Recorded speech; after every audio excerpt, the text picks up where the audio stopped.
Hi and welcome to the Greater Truth of a Woman podcast. I'm Lisa Barrett and this is episode 14. Today I welcome Leanne Hawthorne, who has had to turn to her community for help because she's not getting the right help from our NHS. Leanne is a mother of 6 children and the media has had media attention to help as well. And Leanne, tell us a wee bit about your situation that you're in right now. With regards to your daughter Jasmine. Okay, so Jasmine is autistic, completely non-verbal. And last March we had to go into A&E because we had locked her hip. So finally, after 3.5 years of not knowing what was wrong with her, literally they told me on that day that she had dystonia. That they had it in their notes, but nobody actually told me. So it was great. 4 weeks later, we got medication for her and she was doing brilliant. And then literally at the end of September, I got told she had arthritis. So explain what that is to our viewers in terms of like what needs to happen with Jasmine.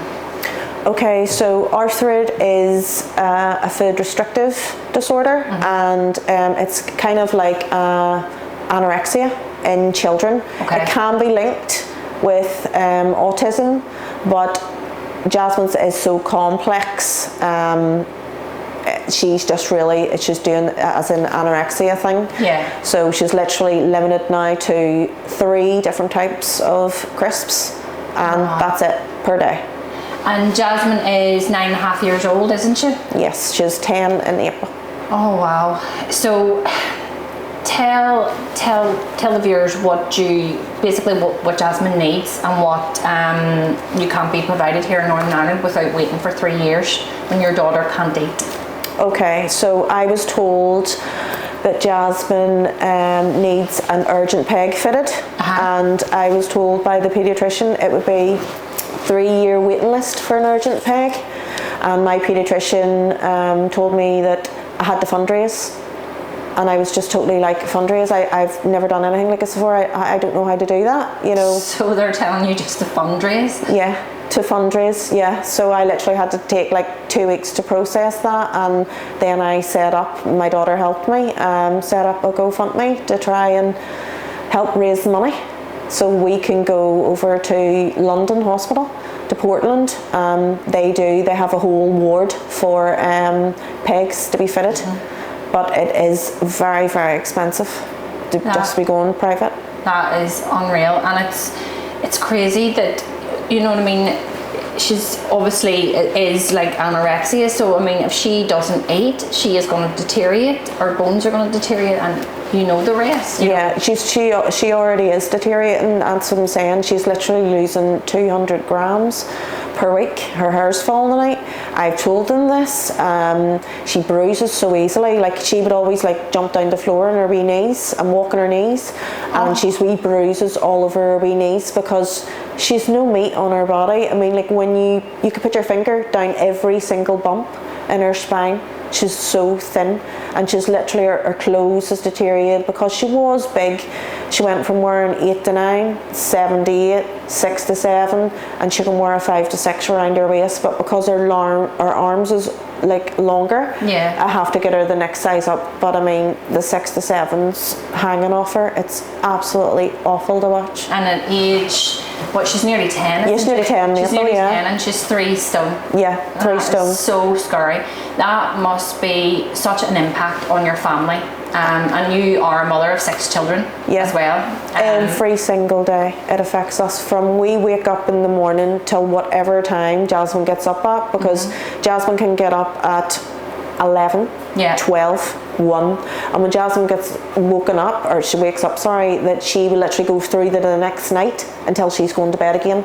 And through all that time, we continuously try to encourage her to eat crisps, to drink her wee baby bottle, you know. It's just constant all day long, and she gets really annoyed because it is arthritis. She doesn't like food.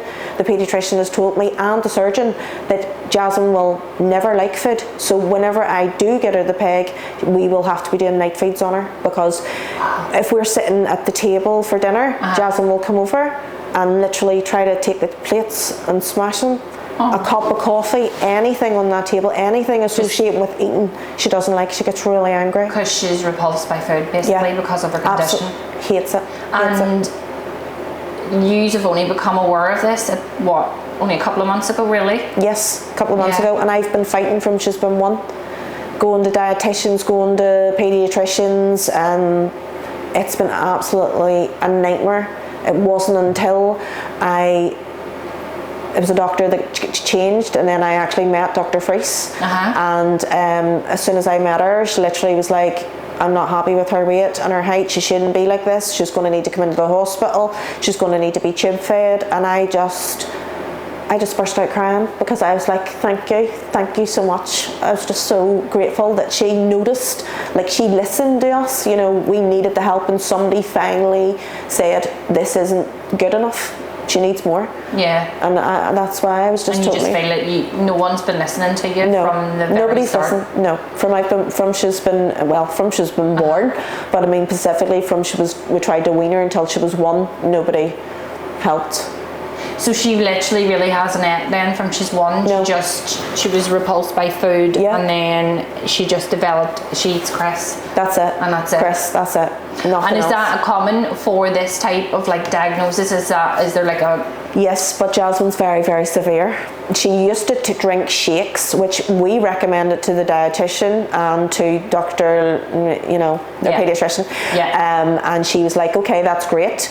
And then what actually happened was we had her on wee milkshakes, and then I told her, the brand of it. Yeah. And then the dietitian says, well, I can get you them for free because it's the NHS. So then we done that, and then Jasmine realised that's not my shake what I used to get, even though she can't speak. She just refused it, and then that was it. There was no going back. She would never touch another one. It was kind of like in her head, no, you tried to trick me, that won't work ever again, because she's severe learning difficulties, but she's clever as well when it comes to food. She knows different types, brands. We could never change her juice or anything. It has to be the same brand, Tesco's apple blackcurrant juice. If you bought a Robinson's one, wouldn't take it. Wow. So I know that you have turned to the community, and the community, especially the local community, have been so good in helping you, and you've raised a massive £20,000. But quite recently, before we come on camera, it's turned out that you need actually a lot more. Yeah. So tell us a wee bit about that, Leanne. Okay, so Jasmine's surgeon, I had the appointment, and you call him Dr. Mike Thompson, and he literally told me that over there they fit a peg in, and it's actually called the Freca, and he fits that so it's sewn in, and then it heals. So you go back home again, and then you come back 3 months later, and then you get this peg put in called the balloon. Yeah. And I was kind of like said to him, oh well, I don't really want to come over twice. I don't have the money to come over twice. Could you not just put in the balloon one? And he went, well, I can consider that there, but I'll have to talk to Jasmine's paediatrician. So last Tuesday, I went to her appointment, and I had said to Dr. Freese, I don't know what's going to happen here. He had said, we can do the balloon one. What do you think? And she was like, with Jasmine, the way she's so severe, the balloon one, you can just pull it out straight away because it's got like a big long thing on it. Yeah. So Jasmine will just pull that out instantly. Yeah. And we'll be over there. We have to travel back to there, so she doesn't know. And I was like, well, would you be able to ask the trust, like, could they fit? If I got my peg fitted over in London, if I come back, would the trust be able to, put in the other balloon one? If in 3 months' time, she says, I don't know, I'll have to ask. So now we're in the predicament of what's going to happen, because I can't get another, like, it's literally say £11,000 just for the hospital stay for 3 nights. £11,000 to stay in the hospital? Just for 3 nights, Lisa. Hospital? Yes, and for 3 this nights. is for your 9.5-year-old daughter? Yeah, that's literally starving to death. That is horrific, Leanne, and I know you as a mum, and I know you on a personal level because you used to train with me, and I know it must be absolutely shocking what you're going through, and as a mum myself, I mean, I can't imagine the impact that does have on your family and you and your mental health as well. Do you know what I mean? Yeah, it's awful. Every single day, the stress that we're under, just to get her to eat a ball. Like I just get stressed out every single day, even before I came here. You know what I mean? It's just on your mind from the second you wake up till you go to bed, and then you're still worrying. Oh my goodness. So with turning to the community, you've had the MLAs help you as well, and you have took to protesting at Stormont. So tell me a wee bit about that. Well, we actually went up, and I'm actually in the Parents for Pegs group, and we are just kind of just so infuriated by what is actually happening to our children, to be left like this. Like, there's so many people, I think it's actually 20, that's actually needs urgent pegs fitted, and I mean, it's life-saving surgery that they need, and we just are left. So that's why we did go up and we did protest, and a letter was presented to the IMLAs. Just to ask questions, you know. I know. Why? How is this happening in Northern Ireland, but yet you can go over there and get it? You know what I mean? Yeah. Well, apparently they don't have enough staff. That's why it is happening. You know, that's what they're saying. They don't have enough staff. But I mean, the surgery only takes 15 minutes to perform. The likes of me having to travel on a plane to go over to London with my Jasmine is just so stressful, because Jasmine absolutely hates hospitals. I mean, she absolutely hates the Royal. So if we go to the Royal, if we go to Antrim, because obviously she needs to go there a lot, and she knows when you're driving in the car park, she just goes mad and just starts kicking, and she's so distressed, and I will have to stay with her in the hospital. And I mean, if there's any kind of lines, she'll need her arms bandaged, because she'll just rip them out, and it's horrific just to sit there.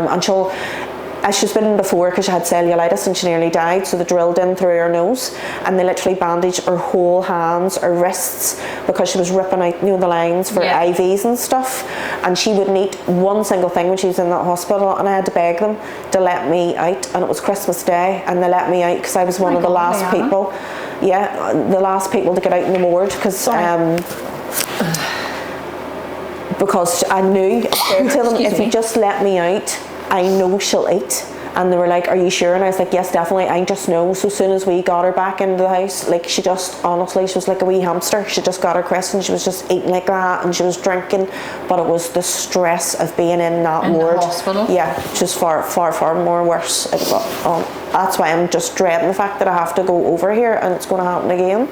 Yeah, and the wait list in Northern Ireland is what, 3 years? 3 years for Jasmine. There's other people it's been told 5 years. Jasmine's is urgent because she's coming 10 and she's literally 3 stone on the button. I think it's 3 stone 1 ounce, but she kind of wavers between the 3 stone 4 ounces back to the 1, but she is losing 200 grams per week. That is awful scary, and that must have an impact on the rest of the children as well. You know what I mean? Absolutely. Everyone in the house. What age are the rest of your children? So I've got Jake, he's 28, he's a teacher, he's in Scotland. And then I've got Naomi, she's actually coming 26 in April. And she's got wee Caden, that's my grandson, he's coming 4 in February. And then I've got Tommy Lee, he's just turned 22.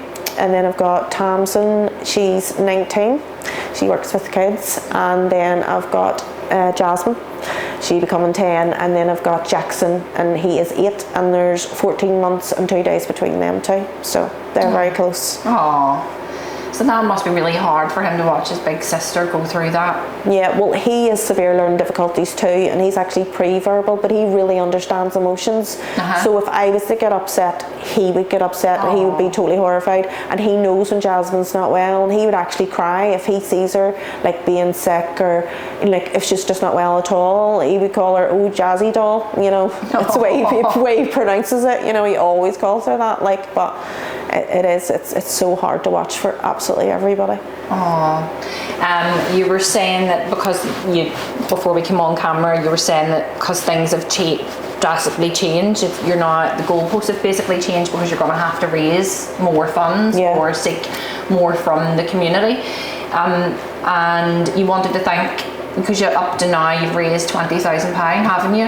Yeah. Which is absolutely amazing. So what would you like to say to anybody who has donated, helped you? Because I know a lot of people, and I know what you'd said before we came on camera, how grateful, and you know what I mean? I know, I'm absolutely so grateful to each and every single person. I mean, Alan from Alzanity, I think it's called, he is from the church. They actually raised £500 for it. Wow. And then I went down yesterday and I met Jim Montgomery, and he's in the Buffs, and he presented me a cheque of £1,000. Oh my goodness. And then Red Star had an open mic night, and they raised £500. And I actually got a wee plaque made for them, and I got Jim a wee cup, because if it wasn't for him, I mean, so kind, because he literally went to Red Star and asked them would they do this, and he went to his lodge as well, and he let me have the room for free and I've never done anything like a fundraiser. I haven't even planned a night out, if I'm being honest, like, you know, a birthday party or anything like that. So if it wasn't for him reaching out to everybody, and I'm just truly grateful. And we had wee raffles, and every business in Carrick like donated something, whether it be a meal, whether it be a wash, cut and blow dry, wee gel nails. Everybody, even Lisa from the flower place, she donated a lovely bouquet of flowers. Wow. Everybody's been absolutely amazing. Just makes me emotional thinking about it, because without them we just wouldn't have, we wouldn't be where we are now. You know. And then I'm annoyed because I didn't know like that she would need to go over there twice. You know, I just want the trust to come forward and say, look, you don't need to do that, you know, we'll do it. But I mean, the paediatrician says she doesn't know, and it has to be done. So Jasmine's surgery is booked, but it needs to be fitted 3 months later. So I just don't know what's going to happen. I'm just distraught. That's unbelievable. So basically she's to have like a balloon one fitted first, is that the way it works? No, it's called the fracca. So the fracca peg is inserted, but it's sewn in. So what actually happens is you get it put in over there, and you come back here, and then once it's healed in 3 months, you go back over there and get the balloon one in. So Northern Ireland actually does do the balloon one first, but the thing is with the fracca, Jasmine, it will heal, but she'll try and pull that out because it's sewn in. She won't be able to. But Jasmine's paediatrician has said to me last Tuesday there that with the balloon one putting it in, Jasmine will just pull that straight out, and then it'll not be healed. And I don't have people, you know what I mean, we'll be over there. We could be literally over there on the flight home, where, you know what I mean? I know, and there has to be risks because of her age as well, you know what I mean? Putting her on a flight, and then obviously, yes, they'll not release her until afterwards, but I mean, then coming home on a flight, and then it's just awful to hear what like a local family is going through. You know, this must impact even your relationship with your husband too at home. Yeah, just absolute stress. We've just been stressed, I can honestly say, from Jasmine's being born, if I'm being honest, because we just didn't know, and he actually found it hard to deal with.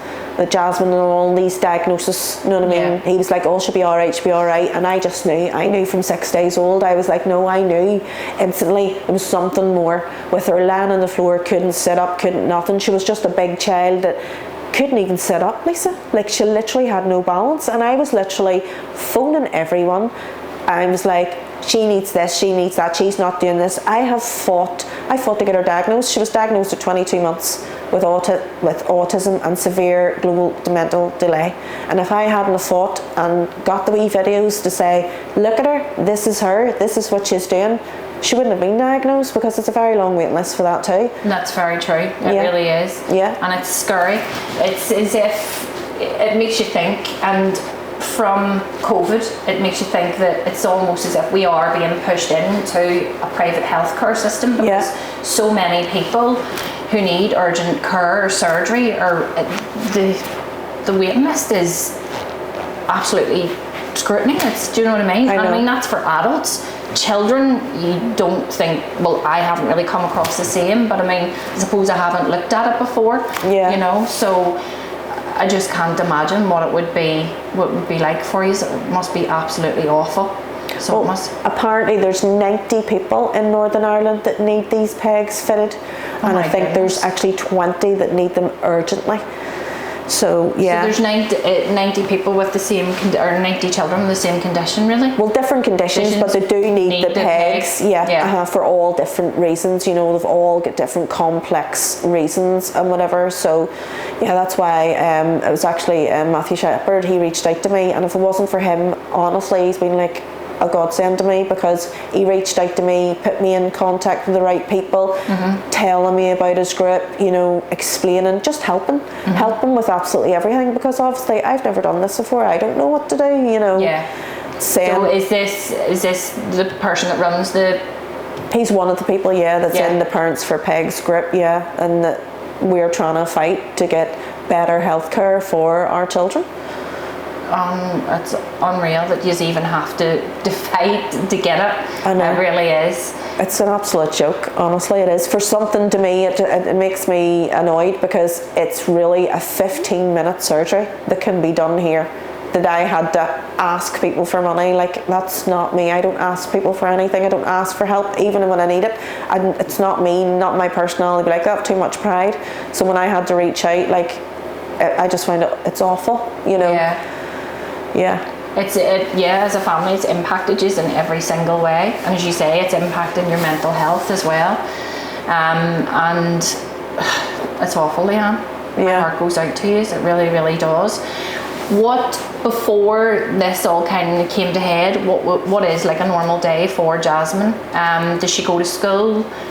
Yeah. She before she was that sick, because we didn't know what was wrong with her with the dystonia, so she couldn't walk in a straight line and had to get a wheelchair and all for her. So I had to keep her off school, because she wasn't able to. They literally couldn't look after her. So I did keep her off school, and then we finally got told that it's dystonia. Now she doesn't have it genetically, but she did get that in birth, because I had an absolutely horrendous birth, and I knew that there was something wrong. I kept saying to the doctors at the time, there's something wrong with her. I know there is.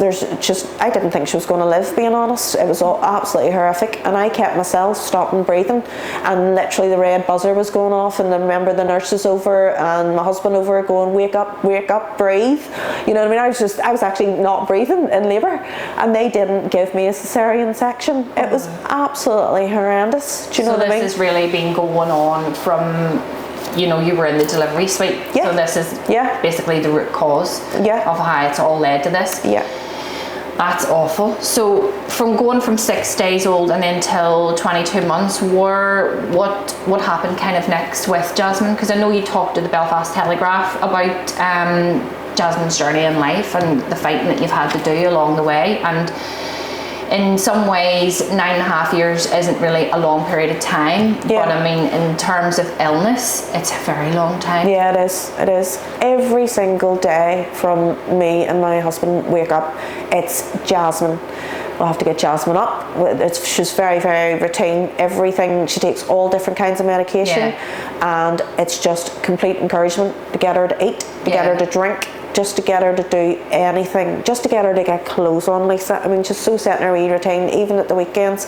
See, if I was to put out a nice outfit that she hasn't even had on her before, she'll not want to wear that, because she'll just rather have her other stuff that she's used to. She's just so routine. So I couldn't just put on a wee frilly dress for her and lovely matching shoes, because she just wouldn't wear that. But we would just get her up, get her ready, washed. We always have to drive. We always go down to Carnlough with the kids in the car, just keeping her going when she's off school, because she can't stimulate her wee brain. Do you know what I mean? So just to keep her occupied. And then we don't know what time Jasmine will go to bed at. Jasmine could go to bed at 11:30 and be up at 1.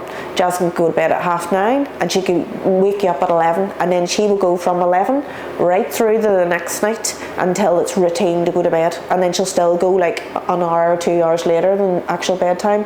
And this is us every single week. I'm not joking you. Every week. It just never ends. That's what the paediatricians asked me last Tuesday, what's a good time Jasmine goes to bed?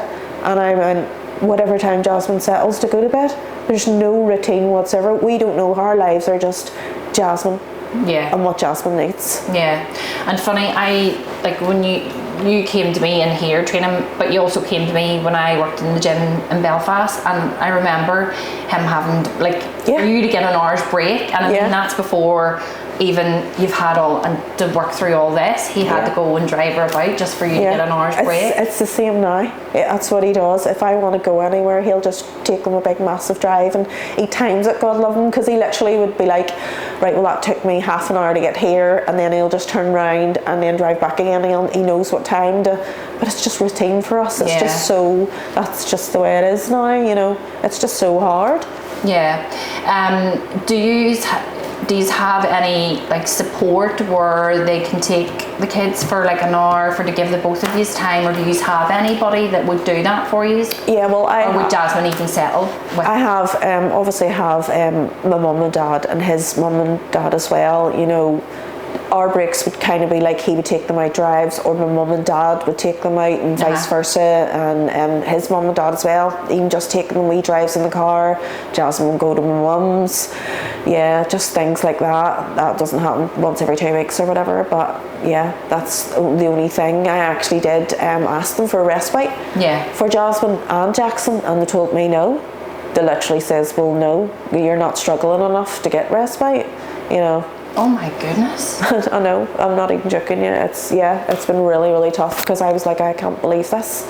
Yeah, this is just not normal, but yeah, so you're basically, I mean, I'm asking these questions because I worked out in the community, so, and there was a few younger ones on it, and you know, you see this, and people do need respite, you know, especially if you're not running on empty, you're not getting sleep, you're caring constantly. I mean, as a mother, you care for your children your whole life, but I mean, you're caring for sick children, you know, and Jasmine's needs are quite severe. So, I mean, for them to turn around and say you know that you're struggling is absolutely fucking horrendous, if you ask me. Yeah, I know. That's why I was really shocked as well. But obviously, because Jasmine would go to my mum's, because I just thought I wanted Jasmine to go to Whitehaven.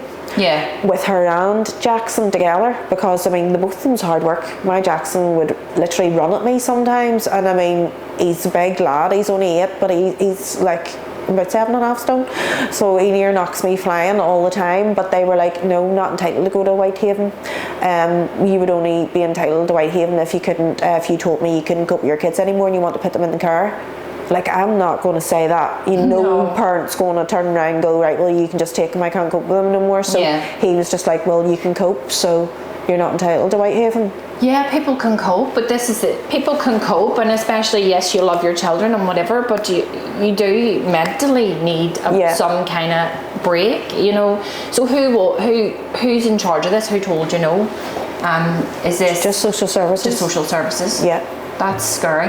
Yeah. So it is, and I mean, it's scary for the fact of, like, you know, the impact of no sleep alone has such a severe impact on the average person. I mean, I can't really deal with lack of sleep very well, so I mean, I can't imagine what you feel like day to day, you know what I mean? Well, I would usually be the one to get up with her. I know it sounds mad, but I can say she got up and she was up from 11. Yeah. I could do it to about 5 in the morning. Yeah. And then I'd say to him, right, your turn, you get up, and I'd just fall into the bed. I can't do it no more, you know what I mean? Like, there's only so much. I'll do a lot of it, and then I do wake him up, and then he would say to me, why didn't you wake me up sooner? And I was like, because you need your sleep as well, you know. And then I would go back to bed for an hour or two, and then just again the same thing, you know. But this is a repetitive thing with Jasmine. See, once she's out of her routine in one night, it can be the next night. Honestly, every Monday when she comes home from school, she doesn't go to bed so very late, and a Tuesday as well, because it's a change in the routine from the weekend. So it's a thing that just it keeps on keeps going. And then obviously I would imagine them when the kids are off and out of their normal routine, and during the summer it must be horrendous. Jasmine actually gets violent and all then, really, because she can't cope with being off school. She needs that structure routine of every single day. So we literally go to Carnock, we go drive everywhere, every day. You have to do it every day, because you need to stimulate her. Yeah. And she'll not just be happy with going and playing in the garden. That'll not take it off her. You know, she needs to be out. You physically need to stimulate her. Yeah. My goodness. And like, as a young baby, how did you cope with that? And obviously, then Jackson came along, a couple of years after Jasmine, 14 months, do you say? I was actually pregnant whenever Jasmine was 5 months. I found out I was pregnant with Jackson. And then obviously, you can imagine, whenever I gave birth to Jackson, Jasmine was 14 months. Jasmine couldn't do anything. She was so big, she would lay on the floor. That's what I mean. I lay on the floor with her and I used to just hug her, kiss her, sing to her all the time because she couldn't move. Yeah. Do you know what I mean? So that's why I think we're so close now, because it was just me and her constantly, and then he would have had to deal with Jackson. So we literally swapped. I was like, right, okay, there you go. You know what I mean? It was, swapping over. Yeah, it was crazy. But yeah, and then obviously whenever Jackson was 1, then I found out that I had a brain tumor. Oh my God. Yeah, that was absolutely horrendous, because I had to go in and had to have the surgery. And obviously my health really deteriorated, and I went in, had my first brain surgery, and he looked after the kids. Obviously mum was down helping and whatever, but you can imagine him coping with Jasmine the way she was, and then Jackson, who is also severe learning difficulties and having autism. That was so hard on him. Yeah. And then me coming home, I can never forget it for as long as I live. I came home, because obviously Jasmine didn't understand you've had brain surgery. I was stitched from ear to ear, 40 stitches, and Jasmine's trying to pull my hair. Literally trying to pull my hair, and she actually didn't sleep for 48 hours. Lisa, I am not even joking you. I just couldn't take it. I honestly. Oh my goodness. I remember you showing me your stitches, funny, or well, your scars when you had started with me, and there's a history of that in your family, isn't there? Yeah. Tumours. Your mum had a tumour as well, didn't she? Uh-huh. And then you. And has Jasmine been checked for? She did have a CT scan whenever she was 3. Mm-hmm. So it's actually Dr. Mike Thompson, he's actually saying, you know, where is this? Because he couldn't find it in her notes or whatever. Yeah. So that needs to be more or less investigated and stuff. It definitely does, and there needs to be as much awareness as possible, do you know what I mean? And there needs to be more help for the likes of families in your situation. Yeah. You know, and just saying like, oh, you can cope is not really, I know. you know what I mean? Because if you weren't here, or if you didn't have your husband, you know, how is anybody supposed to cope? I know. How is that supposed to, you know? Jasmine's so complex, you know. Yeah. The way she is. And I mean, it's just like it's almost like they're turning a blind eye, you know what I mean? Yeah. She's just getting on with it, she can do it. Yeah. You know what I mean? And sometimes the louder you shout, the better it is, you know yourself that. So you're such a warrior, like, you really are. Oh, thank you. You really are. You have to be, you've had to be. No choice, you know, like it was like I didn't have time to be sick. That's what Sandy about Jasmine. She didn't understand. Jackson didn't understand. You know, it was just, you just had to get on and do the best you can.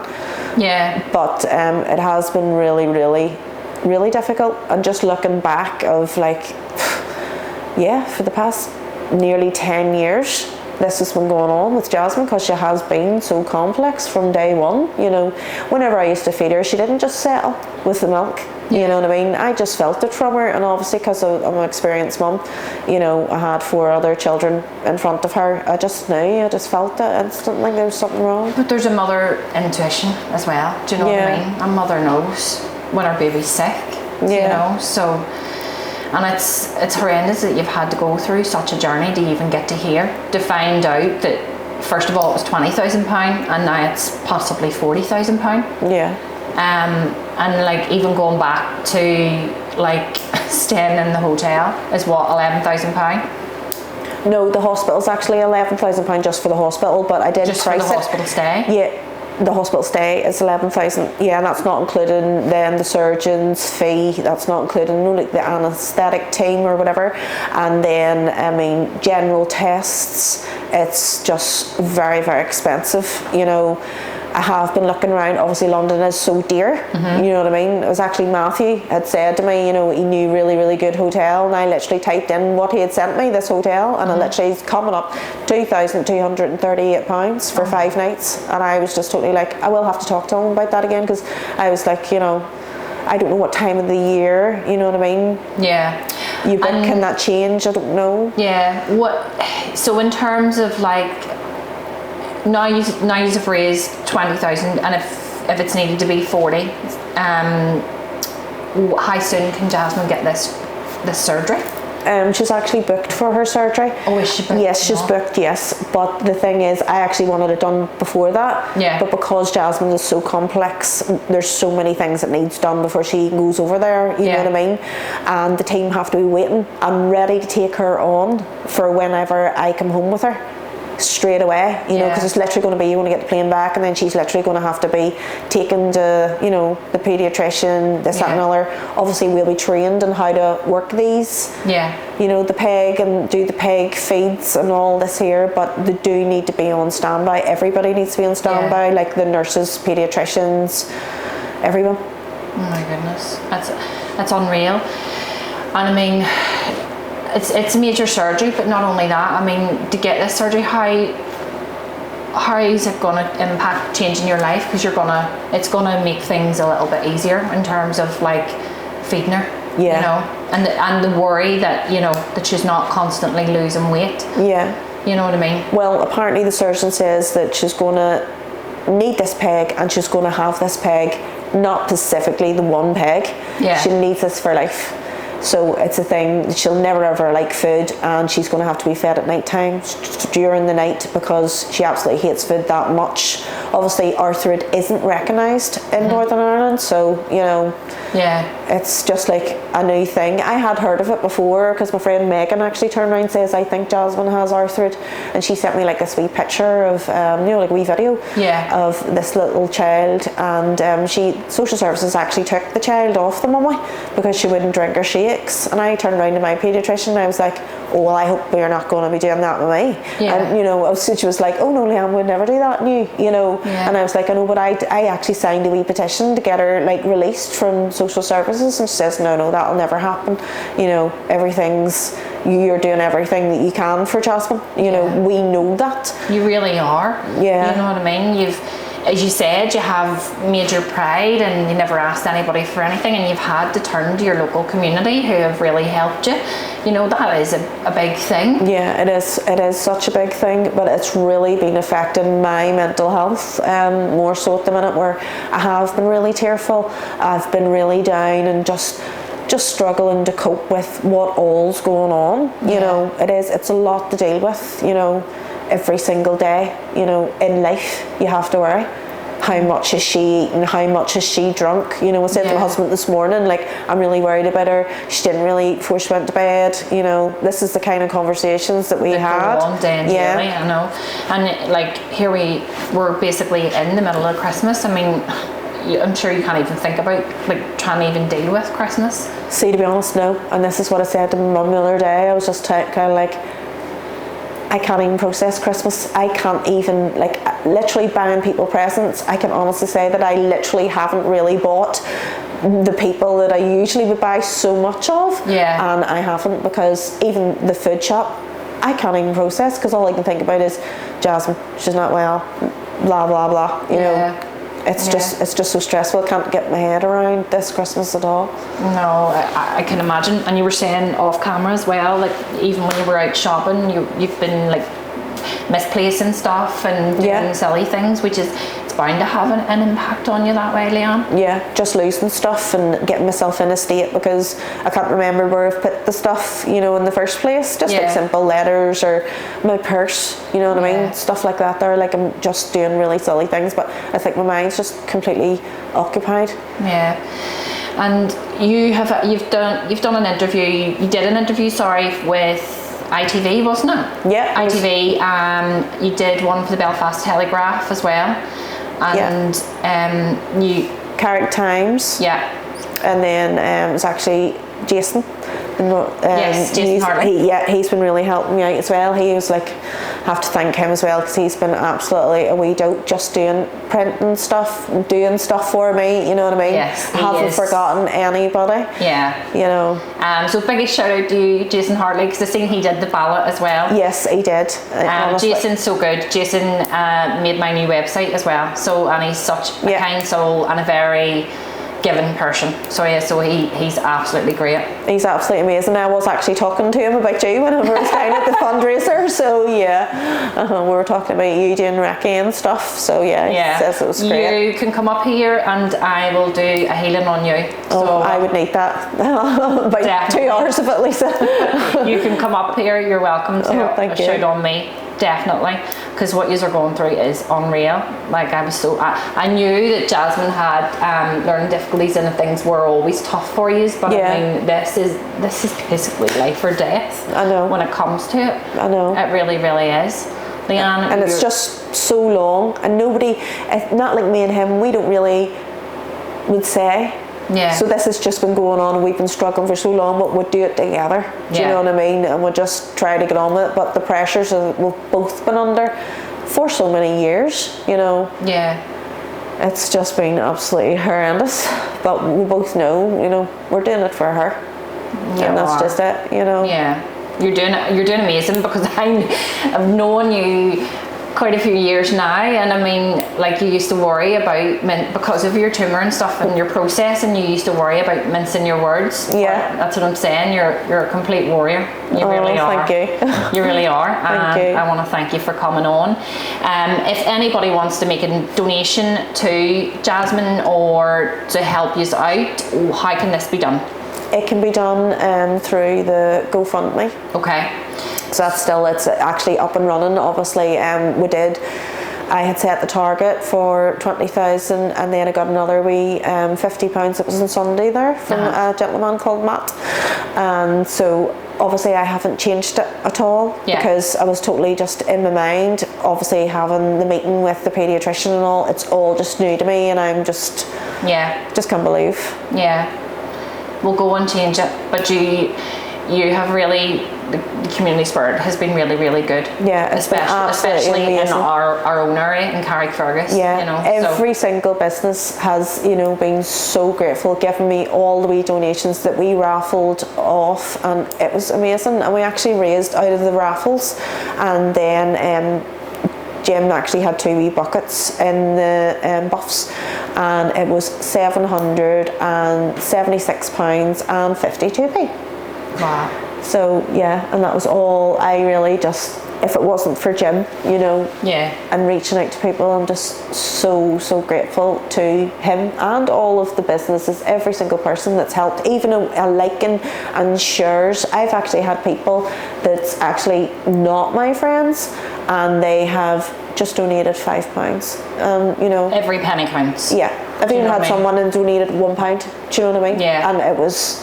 I'm grateful for that £1. That's what I mean. Like, this is Christmas time, and it's a normally hard time of year. And you've had a lot of help, and unfortunately now you've got to the point where you're going to have to ask for more people to help. Yeah.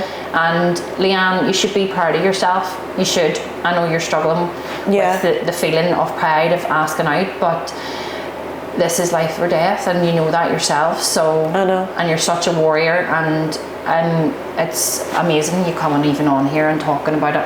You should be so proud of yourself. Yeah, I am. I just wish that we could have got the surgery here, and I wouldn't have had to ask anybody for anything, and I know. It would have been a lot better for Jasmine and for us, you know, just travelling over there. Just the thoughts of it. I've got severe anxiety just thinking about getting her on the plane and imagining when she gets the surgery, she'll have the peg in.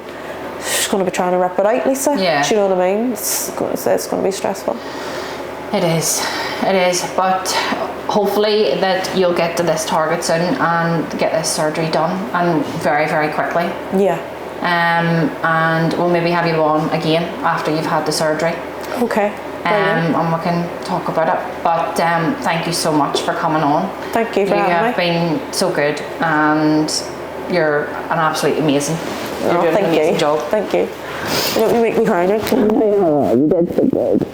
Thank you. You alright? Yeah, I'm alright.